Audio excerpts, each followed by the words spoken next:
बिस्मिल्लाहिर्रहमानिर्रहीम, अस्सलाम वालेकुम नाज़रीन, मैं हूं कंबर ज़हरी। प्रोग्राम देख रहे हैं आप कैपिटल टुडे। नाज़रीन, कोरोना वैक्सीन प्राइवेटली अवेलेबल है और ये वैक्सीन लगा सकते हैं। इसकी कीमत जो है 12,268 रुपये है। इस्लामाबाद, कराची और लाहौर में ये अवेलेबल है। और इसकी कीमत के हवाले से आज सेनेट ऑफ पाकिस्तान में भी एक रेजोल्यूशन आया है। अपोजिशन ने एहतजाज किया है, एतराज़ किया है कि इसकी कीमत इतनी ज़्यादा क्यों है। या कोरोना वैक्सीन मुफ्त लगाई जाए, या जो प्राइवेटली आपने इजाज़त दी है लोगों को लाने की, उसकी कीमत में कमी की जाए। कामरान मुर्तज़ा साहब जो हैं JUIF के सेनेटर, उन्होंने ये एतराज़ उठाया।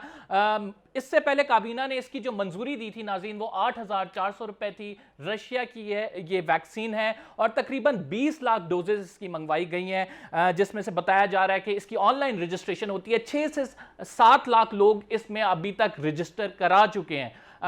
फवाद चौधरी ने इस हवाले से कहा था कि सिर्फ 2% ऐसे लोग हैं जो प्राइवेटली इसको अवेल करना चाहते हैं। इस वजह से कोरोना वैक्सीन जो है प्राइवेट कंपनीज को दिया है ठेका कि वो बाहर से इसको दरामद कर सकते हैं। नाज़रीन, इस पे बात करेंगे इसकी कीमत के हवाले से। क्या इसके रेट ज़्यादा हैं? 12,000 अगर 268 रुपये में मिल रही है, 8,400 काबीना ने तय की थी, लेकिन कहा जा रहा है कि इंटरनेशनल मार्केट में इसकी कीमत 1,500 रुपये है। तो पाकिस्तान में ये इतनी महंगी क्यों अवेलेबल है, इस हवाले से बात करेंगे। हमारे साथ कामरान मुर्तज़ा साहब हैं, सेनेटर हैं, हमें सेनेटर गौस नियाज़ी साहब ज्वाइन करेंगे और सेनेटर अली ज़फ़र साहब हमारे साथ मौजूद होंगे। रहनुमा पाकिस्तान तहरीक इंसाफ के। गौस नियाज़ी का ताल्लुक पाकिस्तान मुस्लिम लीग नून से है। कामरान मुर्तज़ा साहब, बहुत बहुत शुक्रिया प्रोग्राम में हमें टाइम देने के लिए। सर, मुझे ये बताएं कि आज आपने ये रेजोल्यूशन जो है सेनेट में पेश किया, आपने इसमें कोट किया कि आलमी मार्केट में 1,500 कीमत है, तो क्या इतनी ज़्यादा क्यों काबीना ने फिर 8,400 की मंजूरी दी और इसके बाद फिर हमने देखा कि जो मार्केट में सेल हो रही है वो 12,268 रुपए की ये सेल हो रही है? देखिए, मफादात की बात है। कोरोना ने बाज़ लोगों को तबाह किया, बाज़ लोगों को आबाद किया। जिनको आबाद किया उसमें वही सरमायादार हैं, वही उसमें जो है ना जो कारोबार कर रहे हैं और इसको जो ना अपॉर्चुनिटी के तौर पे ले रहे हैं। एक चीज़ जो है वो आपकी इंडिया में 1,500 रुपये में जो है ना अवेलेबल है, उस वो जो कास्ट है उसकी उस कास्ट के अगेंस्ट लगा रहे हैं। आप उसको जो ना आपकी काबीना तय करती है 8,400 में, चले 8,400 में भी तय किया। अब आप खुद बता रहे हो कि 12,000, यानी वहाँ पे भी नहीं रुके, उससे भी 50% जो ना वो प्लस कर गए। तो आप इसको 1,500 का 8,400 देखिए, उसके कितने गुना है। परसेंटेज के हिसाब से नहीं ले रहा है ये उसको कितने टाइम जो है ना उसको जो है ना वो मल्टीप्लाई कर रहे हैं। तो इनके लिए तो इनकी तो लॉटरी निकली हुई है, अपॉर्चुनिटी इन्होंने बना लिया। कोरोना को लोग मर रहे हैं, लोग तकलीफ में हैं, लोग डर रहे हैं और इसको अपॉर्चुनिटी बनाया हुआ है इन्होंने और उस अपॉर्चुनिटी को कैश करा रहे हैं। और ये गवर्नमेंट इसमें बजाय इसको जो ना संजीदा तौर पे ले ले, उसको जो है वो इस पे माइंड करती है कि क्यों आप लोग उंगली क्यों उठाते हैं। वो कहते हैं जी ये सिक्योरिटी का मामला है। अगर हर चीज़ को आप लोगों ने सिक्योरिटी का मामला जो ना इस तरह से कामरान साहब, आप समझते हैं इसे प्राइवेट सेक्टर को देना चाहिए था इस वैक्सीन वाले मामले को? प्राइवेट सेक्टर को नहीं, ये गवर्नमेंट जब इस तरह से होती है ना, ये पैंडेमिक जो होती हैं, ये वबाएँ, ये इसको जो है ना ये हंगामी बुनियादों पे लेते हैं। इसको आप जो है ना तमाम जितने भी आपके दिफा से मुतल्लिक अदारे हैं वो भी इसमें इन्वॉल्व हो जाते हैं। पुलिस को भी आप इन्वॉल्व करिए, दूसरों को भी इन्वॉल्व, हर आदमी, आम रजाकार को भी। वैक्सीनेशन कोई ऐसा काम तो नहीं है कि जो इसको जो है ना 2-4 दिन। ठीक, आपने वो जो टाइगर फोर्स बनाई थी उसको इन्वॉल्व करते हैं, उनको जो ना वैक्सीनेशन सिखा देते हैं और इससे काम लेते हैं। आप अपने पैसे पैदा बनाई कर रहे हैं इस पे। अली ज़फ़र साहब, वैक्सीन पे बात करें जो रशिया से जो है आई है और वो अब प्राइवेटली अवेलेबल है मार्केट में, उसकी कीमत जो हमने आज पता की वो 12,268 रुपये है। सर, काबीना ने तो मंजूरी 8,400 रुपये की दी थी, तो ये 12,000 पे क्यों सेल हो रही है? जी देखें, 12,000 रुपये में तो सेल इसलिए हो रही थी कि सुप्रीम हाई कोर्ट सिंध ने एक केस फाइल किया था जो इम्पोर्टर थे और उन इम्पोर्टर ने ये कहा था कि ये मेरी जो कॉस्ट है, जो मुझे जो उसका खरीदने का खर्चा है वो इतना है, उसको लाने का खर्चा इतना है और मेरा प्रॉफिट मार्जिन इतना है, उसके मुताबिक मेरी कीमत 12,000 बनती है। तो मेरी इत्तला के मुताबिक वो हाई कोर्ट ने फिर उनको कहा था कि आप 12,000 से ज़्यादा नहीं कर सकते, आप 12,000 पे करें। इसलिए काबीना की जो फैसला था उसको तब्दील किया गया। लेकिन आपको मैं ज़रा कामरान मुर्तज़ा साहब कुछ कह रहे थे उसके बारे में मैं बता दूं। हमारी आबादी इस वक्त पाकिस्तान की 20 करोड़ है। अगर आप दुनिया की आबादी देखें तो वो इससे बहुत ज़्यादा है। जो मेडिसिन्स बन रही हैं कोविड के लिए, वो कुछ ख़ास मखसूस ममालिक में बन रही हैं, पाकिस्तान नहीं बना रहा। जो डेवलप्ड मुल्क हैं, उन्होंने ये वैक्सीन पहले अपने लिए इस्तेमाल करनी है। जो बचती है, वो बाकी डेवलपिंग मुल्कों में जा रही है। पाकिस्तान के पास इस वक्त 10 मिलियन तो आई थी, लेकिन कोविक्स के ज़रिए एक बैनुल-अक़वामी एक प्रोसेस है, जहाँ फैसला हुआ था कि बाकी ममालिक में इतनी जाएगी। उसके तहत हमारी अभी वैक्सीन ने आना है। जो गैप है बहुत बड़ा है पॉपुलेशन में और जो वैक्सीन इस वक्त मुहैया हो रही है, उसके लिए एक पब्लिक प्राइवेट पार्टनरशिप की ज़रूरत है। प्राइवेट सेक्टर को आने की ज़रूरत थी, ताकि लोगों को फराहम कर सकें जितनी भी वैक्सीन पॉसिबल है इस वक्त के हालात में। तो जब प्राइवेट सेक्टर आता है अंदर, तो प्राइवेट सेक्टर यकीनी तौर पे जी जी तो ड्रग जो ड्रैप है, जो रेगुलेटरी अथॉरिटी है, उनका एक फार्मूला फिक्स हुआ है कि आपने कॉस्ट प्राइस से अपनी प्रॉफिट मार्जिन जो है, जो आपने मुनाफा कमाना है, वो इतने फीसद से ज़्यादा नहीं हो सकता। उसके मुताबिक हमारी नज़र में जो स्पुतनिक जो वैक्सीन आई है, रशियन स्पुतनिक नाम है उसका, उसकी कीमत 8,000 9,000 से ज़्यादा नहीं होनी चाहिए। लेकिन चूंकि इस वक्त वो पेंडिंग लिटिगेशन है और उसमें उनको 12,000 की इजाज़त है, इसलिए वो 12,000 की बेच रहे हैं।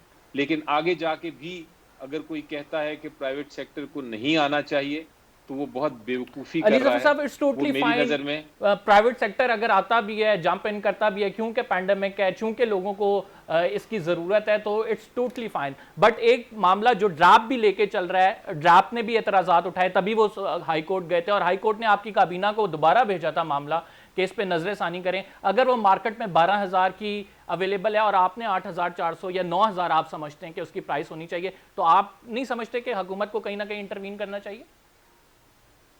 जी, यकीनी तौर पे उसकी मुझे जहाँ तक इत्तला है, अपील फाइल की गई है उस फैसले के खिलाफ और वो अभी ज़ेर समाअत है। लेकिन इसमें कोई शक नहीं है कि जहाँ तक हुकूमत का ताल्लुक है, हम तो चाहते हैं कि मुफ्त वैक्सीन्स हों। और आप देखें जिस तरह पंजाब में, जिस तरह केपीके में, जिस तरह सिंध में जिस अच्छी तरीके से फैसिलिटीज़ लगाई गई हैं और जो लोगों को जितनी वैक्सीन है अवेलेबल है, वो जिस तरह उनको एडमिनिस्टर हो रही है, जिस तरह उनको दी जा रही है, उस पे पूरी दुनिया देख रही है। और आप अगर अपनी सोशल मीडिया पे भी देखें, तो जिसने वो फैसिलिटी इस्तेमाल की है, वो उसकी तारीफ ही कर रहा है। तो जहां आप एक चीज उठाते हैं, दूसरी तरफ तारीफ करना भी जरूरी है। और आप देखें कि जिस तरह इंशाल्लाह हमने कोविड 1 और कोविड 2 के साथ मुकाबला किया था, अब इस वक्त जरूरी है कि हम कोविड 3 के साथ भी उस तरह ही मुकाबला करें। हमें अपनी एसओपीज भी करनी है, उसके साथ साथ मेडिसिन की फरहमी भी करनी है और उसके लिए दिन रात मेहनत हो रही है। हुकूमत बिल्कुल चाहती है कि मुफ्त हो, लेकिन प्राइवेट सेक्टर जब आता है तो प्राइवेट सेक्टर अपना प्रॉफिट भी बनाएगा और ये भी जरूरी अली है कि साहब, आज प्राइवेट सेक्टर बाकायदा प्रॉफिट इतना ओपोजिशन ने ज्यादा ना बनाए। इंटरनेशनल मार्केट की प्राइस कोट की है अपने रेजोल्यूशन में और उन्होंने कहा कि 1,500 रुपए में ये भारत में अवेलेबल है, तो पाकिस्तान में इतनी महंगी क्यों मिल रही है? ये ओपोजिशन का रेजोल्यूशन है आज का। जी देखें, ऑपोजिशन की रेजोल्यूशन बिल्कुल अपनी जगह वो है, आप सही कह रहे हैं कि रेजोल्यूशन ये है, लेकिन ये रेजोल्यूशन किसी हकायक पे बेस्ड नहीं, कोई डेटा पे बेस्ड नहीं है। ठीक। आप देखें, अगर उन्होंने हमसाय मुल्क का 1500 की मेडिसिन का जिक्र किया है, तो वहां वो मेडिसिन बन रही है। बदकिस्मती से पाकिस्तान में ये मेडिसिन नहीं बन रही। ठीक। हमारी जो फार्मास्यूटिकल इंडस्ट्री है, ठीक। उसको शायद हमने जब से पाकिस्तान बना है, उसको उस लेवल पे हम नहीं ले जा सके जहां हम ठीक रिसर्च कर ठीक हो गया। सके मेडिसिन मैं में मैं कम, और कम, हम ये मेडिसिन कामरान प्रोड्यूस साहब, कर सके। जी आपने जो कोट किया 1,500 प्राइस, ये हकाइक पर मबनी नहीं है, इस पे आप क्या कमेंट करेंगे? और देखिए वो उसी कंपनी की, इंडिया भी वहीं से मंगवा रहा है और हम भी वहीं से मंगवा रहे हैं। इंडिया को 1,500 रुपये में वारा खाती है, हमको वारा नहीं खाती है। और वो हम वैसे तो हिंदू से बहुत ज़्यादा तासुब का शिकार हैं, हिंदुस्तान से बहुत ज़्यादा तासुब है हमारा, मगर उनका करैक्टर देख लीजिए और हमारा अपना करैक्टर देख लीजिए। हाँ, हम कितने गुनाह जो है ना उसके बना रहे हैं, यानी 1500 के 8400 जो है ना वो हमारी हुकूमत उसकी इजाज़त देती है, उसको मल्टीप्लाई कितना कर देती है, 3 टाइम मल्टीप्लाई करती है। फिर उसके बाद जो है उस शख्स का करैक्टर देखिए जो उसको प्राइवेटली बना रहा है, और वो कहते हैं 8400 में भी वारा नहीं खाती है, वो 12000 समथिंग में आगे बेच रहा है, यानी उसके ऊपर मज़ीद 50% लगा रहा है। तो बस सिर्फ ये थोड़ी सी शर्म करने की बात है, अगर शर्म आती हो तो हमको काफ़ी है, इतना ही काफ़ी है कि लोग एक तरफ मर रहे हैं, बीमार हो रहे हैं, मुसीबत में हैं, खौफ का शिकार हैं, और दूसरी तरफ हम पैसे बना रहे हैं, भले वो हुकूमत हो, भले वो मैं हूँ, भले वो कोई भी हो, प्राइवेट लोग हो, मगर ये हमारा करैक्टर है। और लेकिन उसके एक पॉइंट मुकाबले है, में एक पॉइंट है, vis-a-vis जब ये हिंदुस्तान कोर्ट वालों का में करैक्टर जी है। कामरान साहब, जब ये कोर्ट में हियरिंग हो रही थी तो कंपनी ने बाकायदा तौर पे कहा अगर पाकिस्तान इसे नहीं लेना चाहता तो हमें दूसरे मुल्क बेचने की इजाजत जरूर दे, क्योंकि हमने इन्वेस्टमेंट की हुई है, वो बिजनेस पर्पज से आए हैं, और आपको पता है कि जब मार्केट में आते हैं और एक चीज वो जरा सुन लीजिए, ये एक ब्लैकमेलिंग का तरीका है, ये उस कंपनी को बैन करना। किसी और की हुकूमत होती तो वो इस कंपनी को बैन करता, जो इस वक्त जो है ना लोग मर रहे हैं और वो उसको ब्लैकमेल कर रहा है। अगर आप नहीं समझते कि इसमें पब्लिक प्राइवेट पार्टनरशिप होनी चाहिए, आप नहीं समझते? रियलिस्टिकली देख रहे हैं इंडिया कैसे कर रहा है, इंडिया आपके रीजन में है ना, वो कैसे कर रहा है, उसके लिए कैसे पॉसिबल है, उसके लिए किस तरह से ये मुमकिनात में होगा, उसको क्यों इस बात पे प्रॉब्लम नहीं हो रहा? जी, उसको मैं जाके अली जफर साहब से इस पे ब्लैकमेल जवाब नहीं लेता हूं, करता। मैं अली जफर साहब से इस पे जवाब लेता हूं, फिर मैं गौस नियाज़ी साहब की जानिब जाऊंगा। जी अली जफर साहब। जी, जिस तरह मैंने कहा इंडिया में मैन्युफैक्चरिंग हो रही है इस मेडिसिन की, और जिस तरह मैंने कहा था कि अभी थोड़ी देर शुरू पहले नहीं कि हुई है। हमारी फार्मास्यूटिकल इंडस्ट्री जो है वो इतनी डेवलप नहीं हुई कि हम ये मेडिसिन खुद बना सकें, हमें बाहर से ही मंगवानी पड़ेगी, और ये एक फैक्ट है, एक हकीकत है जो हम तब्दील नहीं कर सकते अभी। इंडिया को फायदा ये है कि उनकी अपनी फार्मास्यूटिकल इंडस्ट्री है जो प्रोड्यूस कर रही है, जो इसको बना रही है, तो ऑब्वियसली उनका जो कीमत होगी वो मुख्तलिफ होगी। इसके साथ साथ आप जब देखते हैं कि आपकी जो भी प्राइवेट कंसर्न है जो लेके आ रही है अली साहब, बाहर मैं से आपकी बात मेडिसिन। समझा नहीं हूँ। एक वैक्सीन इंडिया में बन रही है, अगर वो इंडिया के लोगों के लिए है तो बहुत अच्छी बात है, लेकिन कामरान साहब जिस बात की बात कर रहे हैं वो कह रहे हैं कि वही ही वैक्सीन रशिया से ही आ रही है और वो इंडिया जो है 1500 की खरीद रहा है, हम उसे 8400 या 12268 रुपए में बेच रहे हैं। नहीं, आई थिंक कामरान खान को शायद नहीं हकायक पता उस हद तक कि इंडिया बाहर से नहीं मंगवा रहा है, इंडिया खुद मैन्युफैक्चर कर रहा है। ठीक ठीक, मैं सेनेटर गौस नियाज़ी साहब की जानिब जाऊंगा। गौस नियाज़ी साहब, आप क्या समझते हैं कोरोना वैक्सीन के मामले पर, क्या ये पब्लिक प्राइवेट पार्टनरशिप है, इसको किस तरह से देखते हैं? और दूसरी बात ये है कि क्या कीमत का तयन दुरुस्त किया गया है? बिस्मिल्लाहिर्रहमानिर्रहीम। देखिए जी, कीमत का तयन तो बिल्कुल दुरुस्त नहीं किया गया इंडिया में। ठीक है, इंडिया अब एस्ट्राजेनेका खुद बना रहा है वैक्सीन, लेकिन जो रशिया ने कुछ वैक्सीन दी है इंडिया को पहले, तो उसके रेट और पाकिस्तान को जो सप्लाई कर रहा है, जमीन आसमान का फर्क है। ये भाई मेरे भाई ठीक कर रहे हैं कामरान साहब के 1500 और 8600 या 500-600 कम कर रहे हैं, तो बहुत फर्क है। इसकी जस्टिफिकेशन जिसने भी इंपोर्ट किए, जो इंपोर्ट जो रेट लेना चाह रहा है उसके पास कोई नहीं है कि नहीं जी ये है वो है, वहाँ और हालात है यहाँ हालात है। मैंने काफ़ी स्टडी किया है, उसके पास कोई जस्टिफिकेशन नहीं है। चलो तो 400 का फर्क होता है, या कोई इंडिया की करेंसी और पाकिस्तान की करेंसी में भी अगर इनकी 30% करेंसी की वैल्यू ज़्यादा है पाकिस्तान की किसी इंडिया से, उस हिसाब से भी चलो 2000 या 2500 तक जानी चाहिए, ये बहुत ज़्यादा रेट है। दूसरी बात जो ये हो रही थी, हम काफ़ी वैक्सीन जो है ना इंडिया से मंगवाते हैं, वहाँ चीज़ें सस्ती बन जाती हैं, वहाँ मतलब कई ऐसी मेडिसिन है कि उनके रेट पर कोई कंपनी इंडिया में अगर कोई टेबलेट 2 रुपए की बना रही है तो पाकिस्तान में 10 रुपए की मिल रही है। वजह क्या है? ये मिनिस्ट्री जो है हमारी, जो ड्रग रेगुलेटरी अथॉरिटी है, या चूँकि मैं सेनेट में इस कमेटी का मेंबर रहा हूँ, ये बड़ा गोरख धंधा है बनाया हुआ। हालांकि एक फार्मूला तय हो गया है कि कीमत कितनी हम देनी है, लेकिन जो फिर क्यों है गोरख धंधा? आप इसके कमेटी के मेंबर रहे हैं, आपको तो पता होना चाहिए कि किस तरह से, फिर अगर ये धंधा चल रहा है तो इसे रोकेगा कौन? सेनेट की कमेटी नहीं रोकेगी, फिर ये मामला किधर जाएगा? हमने पॉइंट आउट किया। देखो हर लेवल पे करप्शन होती है। सपोज खाम माल अगर हम इंडिया से चाइना से मंगवा रहे हैं, उसकी वो इन्वाइस जो है वो गलत बनवा लेते हैं, और फिर ताजर चाहे चाइना को, पाकिस्तान को, इंडिया को, अमेरिका को, उसको तो प्रॉफिट चाहिए, उसे तो अपना माल भेजना है। वो इन्वाइस इतनी बना देते हैं कि चूज मतलब सपोज कोई खाम माल अगर किलो आ रहा है कोई 1,000 का, तो वो 5,000 के वहाँ से उसकी रेट ठीक। जनवाइज बना देंगे। नियाजी ज़ाहिर साहब है मिनिस्ट्री ने मैं नियाजी साहब आपकी जानिब आता हूँ, हमने एक छोटा सा ब्रेक लेना है। We will be right back after this short break. नाज़रीन, एक और स्टोरी पे डिस्कशन करेंगे। क्या मुस्लिम लीग नून और पीपल्स पार्टी आमने सामने जो हुकूमत को ख़त्म करना चाह रही थी वो आपस में लड़ बैठी, पीडीएम का क्या मुस्तकबिल होगा, इस पर बात करते हैं एक छोटे से ब्रेक के बाद।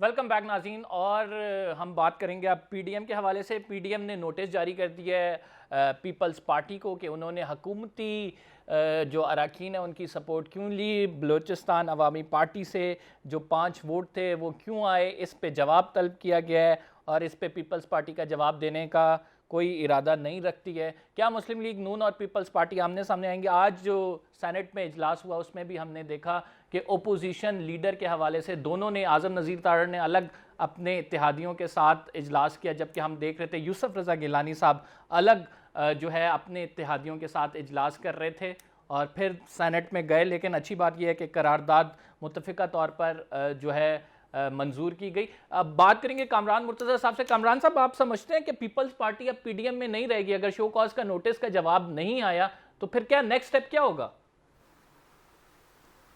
सर, बात यह है कि यहाँ पे अगर सेंस ने परवेल किया तो मेरा ख्याल है कि मामला ठीक हो जाएंगे। वो अगर कोई नोटिस गया है तो रिस्पॉन्ड कर दें, और बात अगर कोई चीज़ हो जाती है, हम सब ने ज़िंदगी में कभी ना कभी गलतियाँ की होती हैं, तो अगर कोई गलती हुई है तो वो आके बैठ के या टेलीफोनिकली बात करके वो मामला को सुलझाया जा सकता है। देखिए, इस वक्त जो जदोजहद है वो जदोजहद एक अपोजिशन लीडर के लिए या कोई और किसी स्लॉट के लिए नहीं है, इससे बड़ी जदोजहद है। सबसे बड़ी जदोजहद तो ये है कि हर चीज़ को दस्तूर के दायरे के अंदर लाया जाए, और पीपल्स पार्टी का इसमें बहुत बड़ा माजी रहा है। उन्होंने बहुत कुर्बानियाँ दी हैं, बाकी पार्टियों ने भी अपनी अपनी जो बसात के मुताबिक बहुत कुर्बानियाँ दी हैं। तो मेरा ख्याल है कि यहाँ पे सेंस को प्रवेल करना चाहिए, और इस बड़े मकसद की खातिर जो ना वो छोटी मोटी बातों को पाँव तले रौंद के आगे चलना चाहिए। कामरान साहब, आप तो कह रहे हैं सेंस प्रिवेल करे, लेकिन मामला तो ये पीपल्स पार्टी पे इन्हिसार है। साथ हम देख रहे हैं जो बयानबाजियाँ जारी हैं मुस्लिम लीग नून की भी और पीपल्स पार्टी की भी एक दूसरे के खिलाफ। गौस न्याजी साहब से जानेंगे। न्याजी साहब, आपके हवाले से आप लोगों को उन्होंने बाकायदा तौर पर बिलावल भुट्टो जरदारी ने टारगेट करके कहा कि नून लीग तब्दीली नहीं चाहती थी पंजाब में, हम तब्दीली के ख्वाह हैं, हम मुल्क को आगे लेके बढ़ना चाहते हैं। तो इसमें बड़ी वैलिड बात की, अगर परफॉर्म नहीं कर रहे उस्मान बुज़दार साहब तो सर तब्दीली लाए ना वहाँ पे।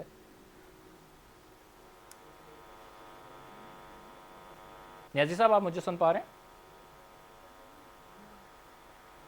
नियाजी साहब, आप मुझे सुन पा रहे हैं? नियाजी साहब से हम दोबारा रब्ता करने की कोशिश करेंगे। अली ज़फ़र साहब, आप समझते हैं कि हुकूमत को जो खतरात थे, लॉन्ग मार्च होगा, इस्तीफ़ों की बारी आएगी, वो उन्होंने कहा था एटॉमिक बम गिराएंगे, वो तमाम खतरात तकरीबन अब ख़त्म हो चुके हैं, पीडीएम आप लोगों के लिए ख़तरा नहीं रहा?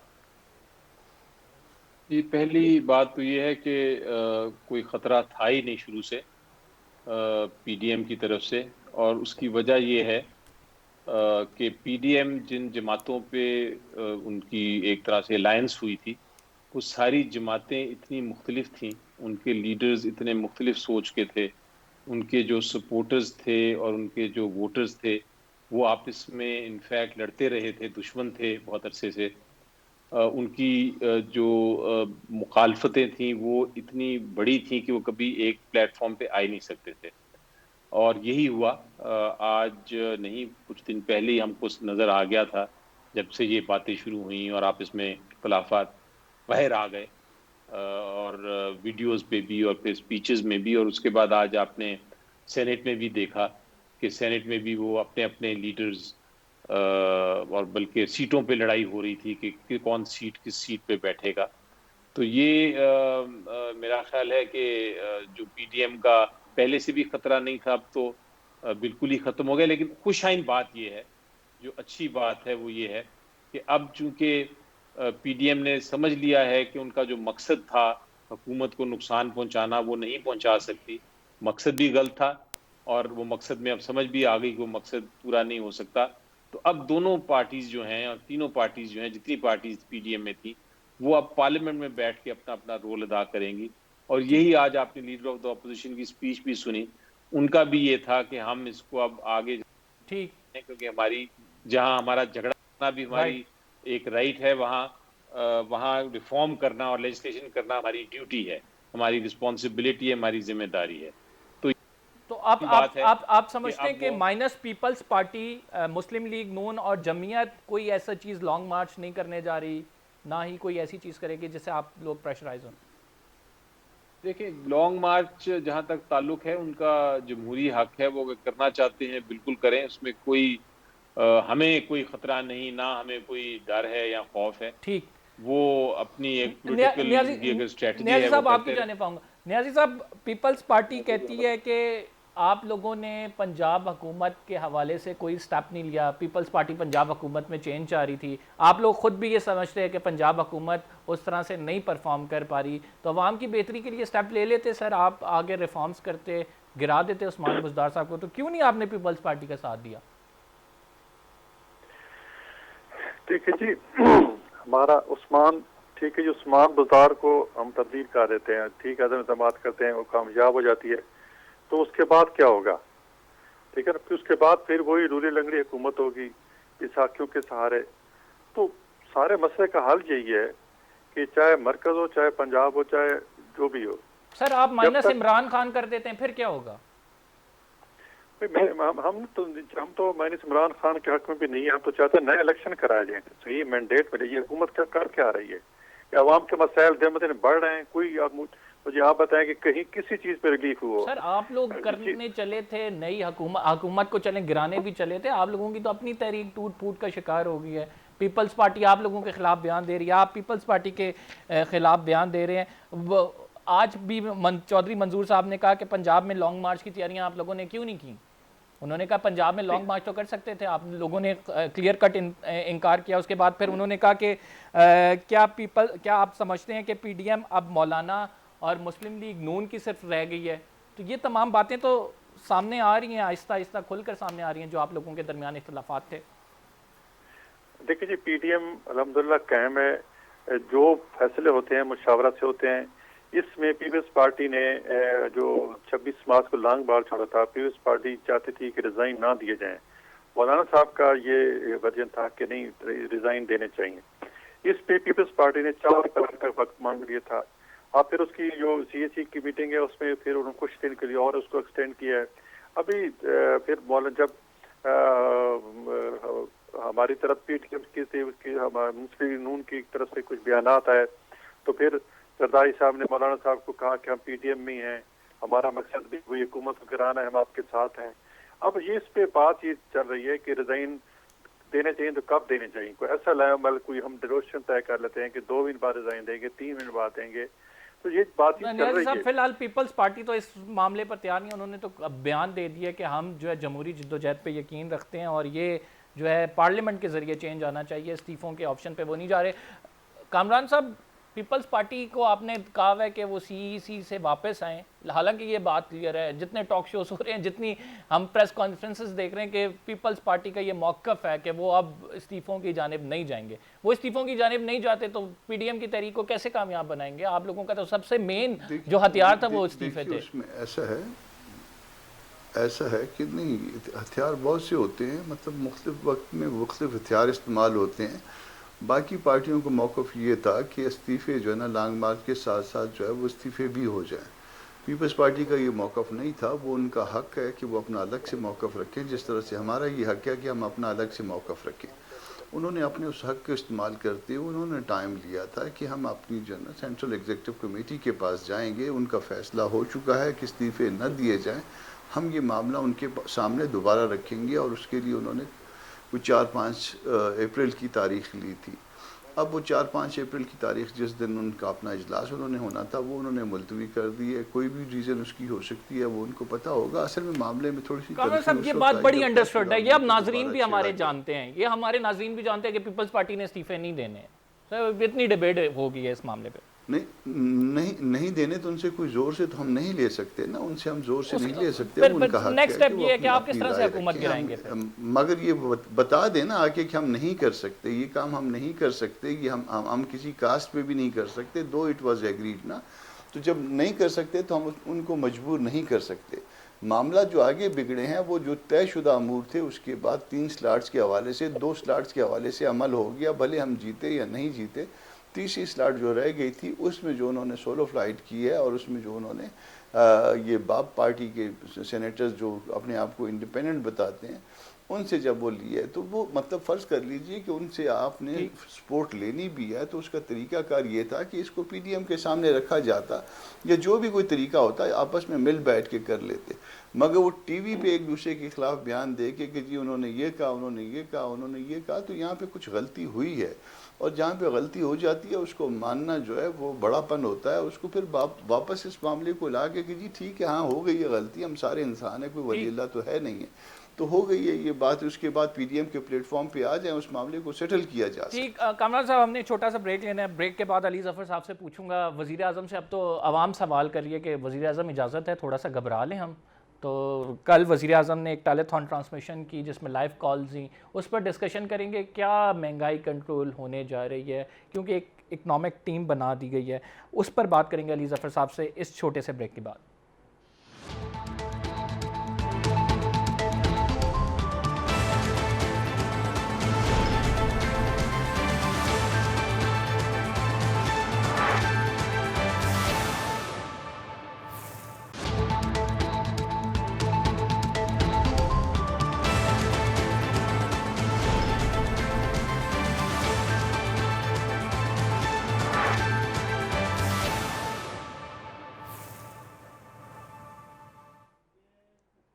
वेलकम बैक नाज़रीन। और वज़ीर आज़म ने 25 रुकनी इकनॉमिक एडवाइज़री बॉडी एक बना दी है जो कि मुल्की मामलात और मुल्की मईशत को आगे लेके बढ़ेगी। लेकिन इससे पहले हमने देखा कि असद उमर, उसके बाद फिर हफीज़ शेख और उसके बाद फिर अब हम्माद अज़हर, 3 तो हम फाइनेंस मिनिस्टर के हवाले से तजर्बे कर चुके हैं। क्या ये 25 रुकनी एडवाइज़री बॉडी जो है कुछ ऐसा कर दिखाएगी कि लोग मुतमईन हो जाएं, जो आटा, चीनी, घी, दाल, बिजली, गैस, ये तमाम चीज़ें महंगी हैं, ये इनकी कीमतें कम हो जाएं? अली ज़फ़र साहब से इसका जवाब जानते हैं। अली ज़फ़र साहब, क्या ये वो जो कौंसल है वाकई में तब्दीली अब ला सकेगी जो तब्दीली के ख्वाब आप लोगों ने हमें 2018 में दिखाए थे?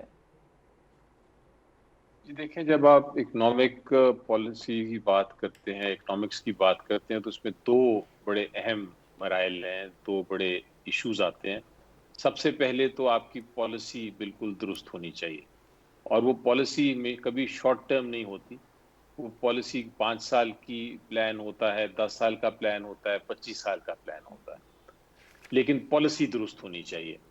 तो इतना तो मुझे क्लियर है कि पॉलिसीज़ जो हमारी हैं, जो हमने 2018 के बाद जब से हुकूमत की है, ली है, तो हमने उसको पॉलिसीज़ को इन प्लेस कर लिया है। अब जो पॉलिसीज़ हैं उसका रिज़ल्ट आना शुरू हो रहा है। आप देखते हैं कि मैं आपको एग्ज़ाम्पल देता हूँ 2-3। आप देखते हैं कि टेक्सटाइल जो आपकी इंडस्ट्री है उसका रिकॉर्ड प्रॉफिट हुआ। आप देखें जो पॉलिसी है कि कंस्ट्रक्शन इंडस्ट्री को फ़रोग़ दिया जाए, क्योंकि उसके साथ बहुत सारी एलाइड इंडस्ट्रीज़ हैं, सीमेंट है, स्टील है, लेबर है, एम्प्लॉयमेंट होती है, तो उसको स्ट्रॉन्ग किया जाए, और वो भी अब राइज़ कर रही है, वो भी उसमें भी बेहतरी आ रही है। आप देखें कि आपका डॉलर आहिस्ता-आहिस्ता कम होता जा रहा है, जो डॉलर रुपये की जो डिफरेंस था, जो पैरिटी थी वैसे एक्सचेंज अली रेट ज़फ़र की, साहब, वो कल जो बेहतर आवाम हो रहा सवाल है। कर रही थी वो यही आप कह रहे थे कि डॉलर मुस्तहकम हो गया है, हम बेहतरी की तरफ भी जा रहे हैं, तो महंगाई क्यों बढ़ रही है, महंगाई क्यों नहीं कंट्रोल कर रहे? जी, अब मैं महंगाई की भी आपको बात बताऊं। महंगाई को समझने की हमें ज़रूरी है। उसमें 3-4 फैक्टर्स आ जाते हैं। एक तो कई बार आर्टिफिशियल मसनूई तौर पे महंगाई बढ़ाई जाती है, और वो उसमें ये होर्डिंग माफियाज जो हैं, जिनको हम इस वक्त बहुत कोशिश कर रहे हैं कंट्रोल करने की, वो इन्वॉल्व होते हैं, वो प्राइस को ऊपर नीचे करते रहते हैं। और ठीक। दूसरी इसकी जो बुनियादी एक पोजीशन है, आप बाहर की दुनिया में भी जाते हैं तो वहां देखेंगे चीजें शायद पाकिस्तान से बहुत महंगी हैं, लेकिन लोगों को महंगी इसलिए नहीं लगती क्योंकि उनकी जो इनकम कैपेसिटी है, बाइंग उनकी जो पावर अर्निंग जो होती है। कैपेसिटी है, वो जो बाइंग पावर है उनकी ज्यादा है। तो हमें महंगाई के साथ साथ अपनी बाइंग पावर हमने बढ़ानी है। जब हम ठीक। जिस तरह इंडस्ट्रीज बेहतर होंगी, जिस तरह इकोनॉमी चलें बेहतर जी, होगी, अली जफर बाइंग साहब, पावर बेहतर ये होगी, हुकूमत का तो दावा है उसके 2 साथ साथ साल आप आपको लोगों के चीजें पास सस्ती रह गए लगेगी। हैं, 2 साल में देखते हैं कि क्या होता है। कामरान मुर्तज़ा साहब, जो आटा घी दाल चीनी है इस पे लोग बड़े बिलबिला रहे हैं, और वाकई बिलबिलाने की बात भी है, रमज़ान भी आ रहा है। तो क्या अब ये जो 25 रुकनी एडवाइजरी कौंसल जो आप देख रहे हैं, कि आपकी नज़र में ये बॉडी कुछ ना कुछ काम तो करेगी सर, कुछ ना कुछ तो फ्रूट हासिल होगा हमें इसका? नहीं, इस हुकूमत का एक कारनामा है। वो कारनामा ये है कि ये नॉन इश्यूज़ के पीछे लोगों को लगाए रखती है, और उसके बाद जो ना वो नॉन इश्यूज़ के ऊपर लगाए रखा, लोगों को डाइवर्ट कर दिया, फिर उसके बाद उस शख्स को जो है ना वो बुरा कह दिया, उसके बाद बुरे को निकाल दिया। मतलब वो अपने पे जो है ना ज़िम्मेदारी को कबूल करने की बजाय जो है ना इनका तरीका वारदात कुछ थोड़ा सा इस तरह से मुख्तलिफ है। अब इसमें ये जो एडवाइजरी काउंसिल बनाई है, क्या इसके पीछे कोई स्टैट्यूटरी बैकिंग है? मुझे नहीं पता। अगर स्टैट्यूटरी बैकिंग का चलेगी तो अली साहब को शायद पता होगा, मगर ये तो मुझे भी पता है कि तरीन साहब जो है ना वो नैब के बहुत सारे केसों में जो है ना वो नॉमिनेटेड है, उनके उसमें एक्यूज़ हैं, और इनका कहना ये था कि जी वो नहीं, पहले जो है ना पहले अपने आप को क्लियर करके आए। अब वो क्लियर करके नहीं आए, अब वो पहले जो है ना वो जिसके ऊपर पुराने केसेस हैं और पुराने मामलात हैं, वो भी उसको भी जो है ना इन्होंने वो किया हुआ है। प्रॉब्लम इस मुल्क में क्या है? प्रॉब्लम देखिए, जहांगीर तरीन के खिलाफ इन्होंने कब जो है ना एक्शन शुरू किया, हम चीखते रह गए। वो उसके बाद जो है ना मुल्क से बाहर से भी वो आए, अंदर भी आ गए। एक और वजीर साहब हैं, वो भी शुगर माफिया वाले हैं, कहते नहीं जी ये नहीं है, इनके भाई हैं, दूसरे ख़ानदान के अफराद हैं। ठीक। तो या मैं होऊंगा या मेरा भाई होगा, ये इस तरह से मामला चल रहे हैं। वो जो ना ये अपनी चारपाई के नीचे जो ना वो डंडा नहीं फेर रहे हैं। ठीक। मैं कामरान साहब, मैं बात समझ गया हूँ आपकी। टाइम बहुत कम रह गया है। मैं नियाजी साहब से बात करके प्रोग्राम क्लोज करूँगा। नियाजी साहब, आप क्या समझते हैं कि शौकत तरीन साहब आजमा चुके हैं, हम सलमान शाह साहब, वकार मसूद साहब, ये तो आप लोगों के टेन्योर में ही हैं, वकार मसूद साहब, तो मुझे ये बताएं कि ये जो नई एडवाइजरी काउंसिल है, ये किस हद तक कारआमद होगी? साहब हमारे साथ मौजूद हैं? हम नियाजी साहब हमारे साथ मौजूद नहीं है। मैं कामरान साहब, आप अपना पॉइंट पूरा कर लें, फिर मैं प्रोग्राम क्लोज करूँ। तो असल बात की है ना कि देखिए, हम सब के पास एक महदूद मुद्दत होती है। डेमोक्रेसी में ये नहीं होता कि आपने 5 साल नहीं 10 साल मंसूबे बनाने हैं, 25 साल के बनाने हैं, 50 साल के बनाने हैं।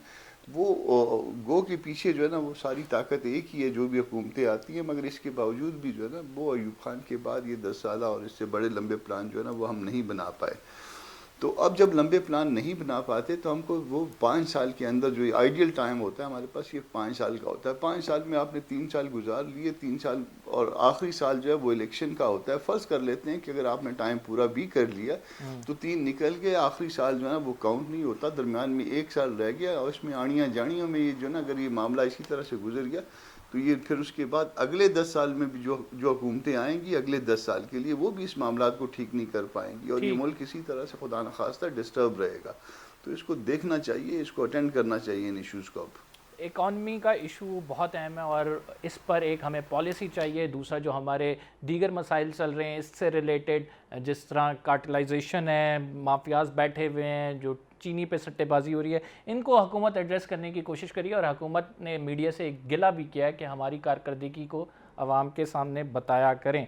सर, हम वही कारकर्दगी बताएंगे जो हमें नज़र आ रही होगी, जो फैक्ट्स एंड फिगर्स दे रहे होंगे कारकर्दगी, हम वो ज़रूर आवाम के सामने रखेंगे। कंबर ज़ैदी को इजाज़त दीजिए, इंशाल्लाह अगले प्रोग्राम में आपसे फिर मुलाकात होगी। फ़िलहाल के लिए इतना ही। अल्लाह हाफ़िज़।